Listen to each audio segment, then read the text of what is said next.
All right, let's get to our designated hitters, of which we'll be talking about Kyle Schwarber. I think He must all have known three we of were us. getting into DHs today Yeah. because he's like, let me do something else nice out here. So DH is an interesting one. You know, there's a lot of guys. That 5 spot for me was tough, and there's guys you can project. You know, there's vets like Yelich might be a DH. He might still play left field some this year. There's guys like JD Martinez out there. You know, there's Eloy Jimenez who you can project ahead. Like it was an interesting, because I think the top 3 are more or less locks. I would think, and then 4, 5. So I'm interested to see where you two come in. I'll get it started. I'm going with a guy that to me has become like the new Nelson Cruz, where he just finds the back of his baseball card year after year after year and becomes a total vagabond and just goes team to team to team to mercenary. He's still currently a free agent. I'm giving a little hat tip to JD Martinez. You know, this is a guy who's definitely getting up there in age. So, like, if you wanted to project one of these younger kids to finish this year better, I think that's a good strategy. I'm giving an homage to the old head who last year pretty much had a 2-WAR, 33 home runs still. He can bat you 270. You know, he's a 287 career hitter. Had over 100 RBIs still. You know, doesn't have the wheels that he once did, only 60 runs scored. His OPS plus was a 134 last year. This guy can get on base too at like a 330, actually career clip of 350. You know, most categories were down last year, but this guy is just like, when you say professional hitter that's going to give you some pop, JD Martinez to me is just like, he's kind of like a perfect DH. You just know what you're going to get when you get JD Martinez, and he's still a free agent. I don't quite understand it, but we'll see where he ends up. Yeah, JD Martinez was definitely one I had considered in mind. Now, my number 5, not perfect, especially given his controversy off the field. I'm going with the big bear down in Atlanta, Marcell Ozuna. If he's still at that DH role, listen, his baseball talents, despite how you may feel about him as a person, you cannot ignore numbers. Stop drunk driving, You can't ignore the numbers that he's put up. Now, last year at the start of the season, he kicked off 2023 with just 5 for 59, 2 homers, and a 10 WRC plus. After that time, he went on to he homered 3 times in a 3-game series against Miami, and that was the change for his season, where he went on from May forward to hit 297, 366, 603 with 38 homers and 156 WRC plus, and to have a 40-homer season with a 3.3 FWAR as a DH. Number 5 for me, that he had a turnaround season, and that was honestly, I felt like, when you look at the prior seasons compared to 2023, he did take a step. It was a more mild season, probably because of just maybe even that less drama off the field, off the pitch. And so for him, as I'm getting into my soccer terms here, for Ozuna, number 5, bam. Who you got, Tyler? Yeah, so this number 5 came down to 2 guys here, and actually probably could have come down to 3 guys. JD Martinez was the first one that I didn't put on the list, simply because I think it's tough to project a guy what his numbers are going to be when he doesn't have a team yet. That's how I was feeling, to be and honest. listen, I agree with you, Jamie. He does feel like a plug-and-play type DH, where like as soon as he gets signed, he's going to be their DH. He's going to play 140 games or 130 games, and he's going to hit 25-plus home runs. And it just seems to be the case. So this number 5 for me came down to 2 guys. It came down to Jorge Soler, who did not make the list, and Marcell Ozuna as well. And the reason being is Jorge Soler was kind of valued last year because he, quote, got his strikeout rate down. And that strikeout rate, which has been really high over the course of his career, 28, 29, 30%, was dropped into like the 24% range, which is about where Marcell Ozuna has sat his entire career, which to me, if I'm projecting into this season and I'm picking between those 2 guys, I would feel more comfortable at the dish with Marcell Ozuna, even though his batting average was higher last year than it's been in a long time. He hit 274. I don't expect him to hit 274 again this season coming up. If he falls back to like a 250, 255 range, but the home runs stay in the 30 to 35 range, the RBIs are going to be up just simply because of the fact that the Braves are going to be on base and they're going to score runs. You're going to see a guy who is going to be productive once again, and he's probably going to be in that 30, 90, 255 range for a batting average sake. Even a small dip for Ozuna in the 2024 season, I'm going to take him at number 5. Yeah, it's certainly a guy I considered, but please just call an Uber and Lyft, Marcel. Please. All right, number 4, I'm going to go with Josh Naylor. And Tyler, this is kind of funny because the Guardians have shown up on these top 5 lists a decent amount. Second base, right field, third base. We haven't done starting pitchers in bullpen yet, but there's a chance there's more Guardians. Why aren't the Guardians good? I don't understand it. But Josh Naylor, can play the field, but I think he's settling into the DH there. A 2.5 WAR last year with a really impressive 308 batting average. His on base got as high as almost 360. His OPS plus last year was a 133. Can give you a little bit of pop. Would like to see that number go up a little bit and consistently be over the 20 mark. He only had 17 last year, but he did get decent run production with 97 RBIs last year for the Guardians. I'm going to put Josh Naylor at number 4 for myself. Who you got, Renee? I'm going with the 2021 World Series MVP that has a new home with the Giants, Jorge Soler. Listen, Soler was one that the Giants were excited to add because of what they were looking to fill that spot. And actually, JT Martinez was one they were hoping to bring in as their DH, and Soler was the guy for the job. Now, for Soler, a 250 batting average last season, finished with 36 home runs, 75 RBIs, and is a huge power hitter, obviously. That's what you want from your DH. That's what you need. And I think him with the Giants this season is going to be pretty interesting to see. And I think he's going to lock in as one of the best. We'll see. We shall see. San Francisco needs them, that's for sure. Mm-hmm. Who do you got, Tyler? San Francisco needs Jesus, to be honest. Yeah. But so I think to me, this is going to be, we talked about how are we ranking these guys? Is it projection? Is it who we think are the best? Just strictly numbers. Projection. And that is why if we're playing projection with my number 4 hitter, I'm going to go with the guy that all I'm waiting for on this guy is for him to stay healthy because the pop is there. The average has gotten better. It's Eloy Jimenez from the Chicago White Sox. And I think that he burst onto the scene in 2019. He played 122 games where he hit 31 home runs, which is still a career high to this point. And then health and obviously the COVID season kind of truncated his next 3 years. Good use of truncated. Just look at you. The Wow, words are Monday. hard.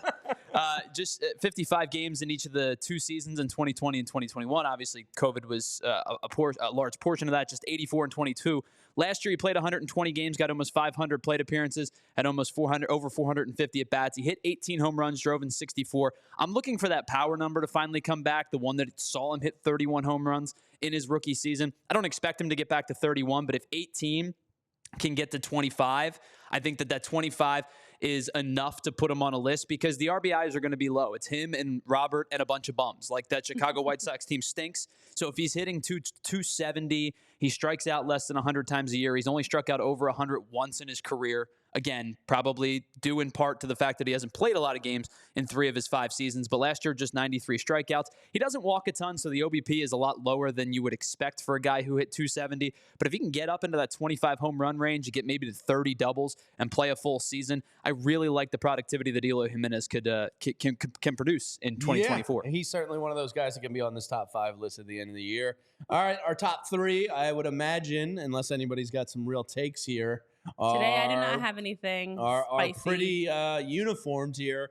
So I'll kick it off at number 3. I'm going to go with our boy. We love him. We were just talking about him down in Florida, taking a photo with a fan, Kyle Schwarber.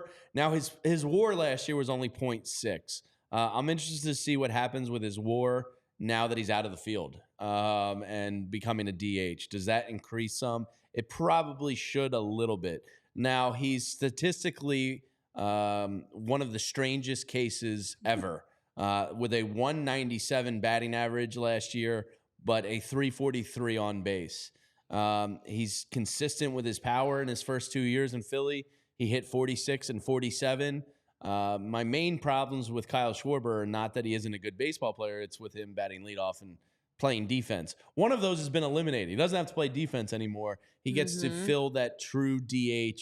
I mean, this guy is like kind of a DH dream, to be honest with you. There's 2 that are better than him because they're freaks. But Kyle Schwarber is like your prototypical perfect DH. Go up there, get on base at a pretty good clip, and swing out of your shoes and send balls to the moon. Kyle Schwarber, number 3 for me. Yeah, listen, my number 3, no surprise, as you were just talking about him, Kyle Schwarber also. Last year for Kyle Schwarber, as you mentioned, that 197 batting average, 47 home runs, 104 RBIs, an 817 OPS, and a 122 OPS plus. He last year also led the league in strikeouts, as we know. And for Kyle Schwarber, one of the main reasons why I think this year, more than any year, in addition to the fact he's not going to be out in the outfield at all, Kyle Schwarber also has been working on his approach. So he talked a lot about how he's been trying to get the ball more to left center field. He's not trying to guide the ball or anything like that. He wants to just be able to adjust his swing. If the pitch is away, he'll hit it away. If the pitch is in, he'll pull it in. And how last year he pulled a career high 52.5% of the time, pulled the ball, and his career mark is a 43.7% pulling the ball. So he's trying to reduce that was much his higher. strikeouts. I know. He's trying to reduce his strikeouts by, minimizing how much he's pulling the ball so much and being a little bit less aggressive early on in the count. So he's also making much, much needed tweaks to his game. So if we can get less strikeouts, we continue to get the productivity. He's not in the outfield. Definitely a top DH, and could be, as you mentioned, higher if it weren't for the guys that are sitting at 1 and 2. Yeah, what was it? 215 strikeouts last year. If he could, 217 strikeouts that he led the league with. Yeah, I mean, the fact that he gets on base at 343 is pretty incredible for somebody that strikes out. He is the definition of boomer bust. Who do you got there? Tyler? Guess what, nerds? No matter if you like it or not, Kyle Schwarber is the Phillies' leadoff hitter this year, and you're going to deal with it. And that's all you're getting out of it. I tried to not bring it up. It's happening. Regardless if you like him at the DH spot, or at the leadoff spot or not, which I happen to, I'm also going Kyle Schwarber at 3. Because, listen, you're going to hit 197. People are going to go, well, it's not a good enough average. I don't like it. But your OBP is at almost 350, and you've hit 93 home runs in the last 2 seasons since joining this team. You've driven in 198, and sure, you struck out 415 times over the last 2 years. But guess what? If you're driving in 198 runs and hitting 93 home runs, I'll find a spot. I'm gonna find a spot in the lineup for you. And for the Phillies, the way that they win is with Kyle Schwarber at the leadoff spot. I know it's not perfect, but honestly, it's a better it's a better choice than people want to give him credit for, just simply because he does strike out a lot and the batting average is low. But the OBP is strong enough to be a leadoff hitter. Speed factor too. And quite frankly, him getting an extra at bat later, faster now. Him getting an extra at bat later in the game is probably he's one of the guys that I would want at the plate late in the game, especially if you're trailing. You want to put a run on the board quickly. He's the type of guy that unless you're trying to move runners along and manufacture a run. If I'm trying to get a run quick, it's Kyle Schwarber. I got 93 home runs in the last 2 years. As much as you hate it, he's the number 3 DH, and he's your leadoff hitter this year. Yeah, I know in the chat, MEDBDBF saying, depending on where you bat Harper, Schwarber can hit 4. Spiral Out's also mentioning he's just accepted Schwarber as leadoff forever. Namaste on that one. Agreed. But yeah, it is for us. It's interesting. We all have him at number 3, but definitely his being a leadoff versus if he's later on in the batting order is the biggest area that people are not happy with. But he's he's going to be leadoff. Yeah. All right, number 2. I have a feeling we're all uniformed here throughout. Our top 3s look like they're probably lockstep here, unless somebody went hot take and put my number 2, Yordan Alvarez. If it wasn't for baseball Jesus out of Japan, Shohei Ohtani, Yordan Alvarez is undeniably the top DH in the game. Unfortunately for him, Shohei Ohtani exists, and he does walk this earth. 4.6 WAR out of Yordan. He hits righties. He hits lefties. He hits for average. He gets on base. His OPS plus was a 170 last year. 31 home runs, 97 RBIs, at 407 on base. He's a career 390 on base. So we're like, wow, Kyle Schwarber got on base at 343 last year. Yeah, Yordan Alvarez is like, hold my beer. I do it at almost a 400 click. This guy's tremendous. Looks like he's probably the full-time DH finally. So much like Schwarber, not a great defensive player, and gets into his true spot. Number 2 DH in baseball, Yordan. He's tremendous. Yeah, I mean, the defensive side was the biggest difficulty for him. So now that he's a DH, Yordan is also my number 2 as well. As you mentioned, Jamie, just looking at the production that he brings to the bat, Then those 31 homers, 97 RBIs, 293 batting average, 990 OPS. Did have an injury last year. Didn't even get a full season I meant to say, of Yordan, that was which is wild. At bats. I mean, he missed 6 weeks with an oblique injury. Didn't even play the entire season and still put out that productivity. Definitely number 2 for sure. Yeah, I don't have a whole lot to add because in any other world, on any other day, in any other galaxy, this guy's the number 1 DH, and it's unfortunate for him that maybe the most talented player to ever walk the planet is going to be number 1. Just to add a little bit further what you guys talked about, in 146 at-bats last year, Yordan Alvarez hit 295 against lefties. He hit 294 against righties. I think we all know that Yordan Alvarez is a left-handed hitter. Like, that's insane to me that your splits are at least average-wise, are better against same side than it is against the opposite side. Now, the OBP and the slugging are a little bit higher against righties. That comes with the fact that 25 of his 31 home runs came against right-handed pitching. But the fact remains, like, this guy mashes against both lefties and righties. 56 extra base hits last year. 18 of them came against left-handed pitching. Like, you can't pitch to this guy and feel confident that you're going to, we're going lefty-lefty. Yeah. Who cares? Yeah, he doesn't care. Matter. Yordan Alvarez is a freak at the plate, like, and I think he's going to be good for quite some time. He's only 30, I believe. And this guy, like, to me, like, oh no, I'm sorry, he's 26. I even gave him. I was gonna say, I don't think he's that old. Yeah, he's not even that old. I was looking at the wrong box score. He's only 26. This guy is. I don't know how he's underrated, but he might be. Like, this guy's he's so a top damn 10 good. player who you could make the case is underrated. Yeah, like by all accounts, he's a top 10 player in baseball, and he's only 26. And you could say like he can probably give some of these other people in the top 5 a run for their money. He's that good. All right, number 1. I guess this is pretty simple here. Shohei Ohtani. I've heard. of him. That's your number 1. Yeah, I'm going out on a limb. I'm gonna say. Wait, are we considering him a DH? What? Yeah. I'm just kidding. What? I was like, oh, Renee. Oh, no. Woo, that was hard to keep a straight face for. Woo.